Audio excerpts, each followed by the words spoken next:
दुर्गा सप्तशती देवीचे चरित्र वर्णन करणारा 700 श्लोकी ग्रंथ आहे। यामध्ये एकूण 13 अध्याय आहेत। प्रत्येक वेळेस हे संपूर्ण 13 अध्याय वाचन केल्यानंतर एक पाठ पूर्ण होतो। अशा पद्धतीने 14 वेळा ही संपूर्ण पोथी वाचली तेव्हा 14 पाठ पूर्ण होतात। 14 पाठ या 9 दिवसांमध्ये कसे करायचे याबद्दल तुम्हाला मी माहिती सांगते। 14 पाठ केले की नवचंडी यज्ञाचे पुण्यफळ तुम्हाला मिळू शकतात।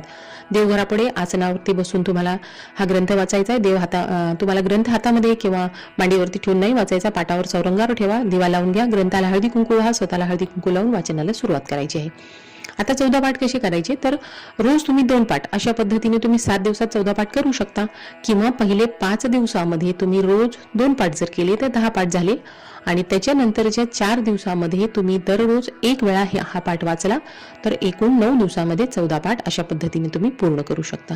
तर या नवरात्रामध्ये अशा पद्धतीने 14 पाठ करा, किंवा 1 पाठ तरी या नवरात्रीमध्ये करा, आणि व्हिडिओतली माहिती आवडली तर सबस्क्राईब करा।